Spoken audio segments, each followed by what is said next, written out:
नमस्कार स्वामी भक्तांनो, आजचा हा व्हिडिओ तुमच्या आयुष्यातील अंधार दूर करण्यासाठी एक आशेचा किरण ठरू शकतो. पण त्याआधी या 2 ओळी शांतपणे ऐका.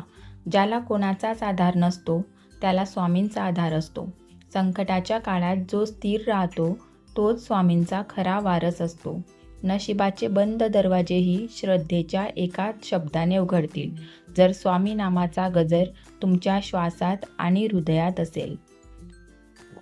आज आपण अशा एका गुप्त तोडग्याबद्दल बोलणार आहोत, ज्याचा उल्लेख अनेक जुन्या पोथ्यांमध्ये आणि स्वामींच्या लीलामृतामध्ये सूचकपणे केला आहे.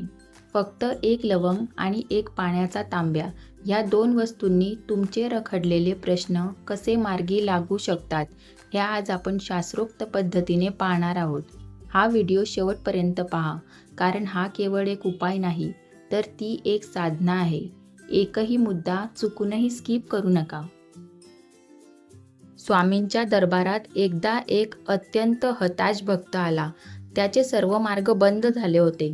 स्वामींनी त्याला जवळ बोलावले आणि सांगितले, बाळा, तू समुद्रातून पाणी आणायला गेला आहेस, पण तुझे भांडेच उपडे धरले आहेस. मग त्यात पाणी कसे साचणार? याचा अर्थ असा की आपली श्रद्धा आणि कृती जर योग्य दिशेला नसेल तर परमेश्वराची कृपा आपल्यापर्यंत पोहोचत नाही. आजचा हा तोडगा तुमचे ते उलटे भांडे सरळ करण्याचे काम करेल. हा उपाय तुम्हाला गुरुवारी रात्री झोपण्यापूर्वी करायचा आहे. यासाठी तुम्हाला 1 तांब्या शुद्ध पाणी आणि 1 अख्खी लवंग लागेल.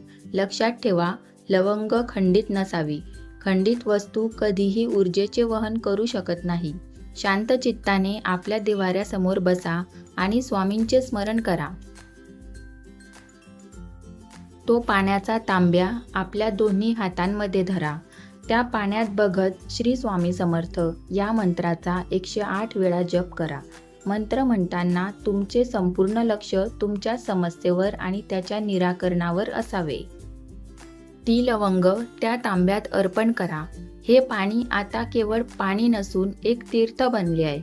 कमेंटमध्ये आताच लिहा, श्री स्वामी समर्थ. तुमच्या श्रद्धेची साक्ष द्या. हा तांब्या रात्रभर तुमच्या उशाशी किंवा सुरक्षित ठिकाणी ठेवा.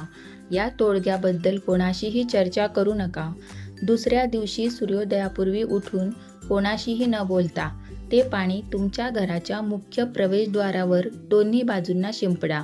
उरलेली लवंग तुमच्या घरातील कोणत्याही झाडाला अर्पण करा. ही क्रिया करताना तुमच्या मनात स्वामींप्रती संपूर्ण शरणागती असावी. अनेक लोक विचारतात की उपाय करूनही फरक का पडत नाही. याचे मुख्य कारण म्हणजे संशय. जर तुम्ही हा उपाय अर्ध्या मनस्थितीत किंवा कोणाच्या तरी सांगण्यावरून करून बघू या भावनेने करत असाल तर त्याचे फळ मिळणार नाही. स्वामींना केवळ तुमचा भाव हवा असतो. तुम्ही तुमच्या आयुष्यात कधी स्वामींचा असा अनुभव घेतला आहे का, जिथे अशक्य गोष्ट शक्य झाली? कमेंटमध्ये तुमचा अनुभव नक्की सांगा, जेणेकरून इतर भक्तांनाही प्रेरणा मिळेल. स्वामी समर्थांची कृपा अफाट आहे. हा तोडगा श्रद्धेने करा आणि कर्मावर विश्वास ठेवा.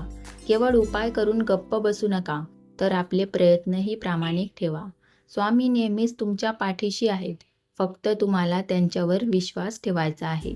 जर तुम्हाला हा विषय महत्त्वाचा वाटला असेल तर हा व्हिडिओ त्या स्वामी भक्तांपर्यंत शेअर करा, ज्यांना सध्या आधाराची गरज आहे.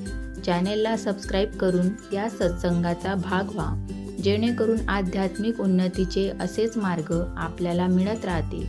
भिवू नकोस, मी तुझ्या पाठीशी आहे. श्री स्वामी समर्थ.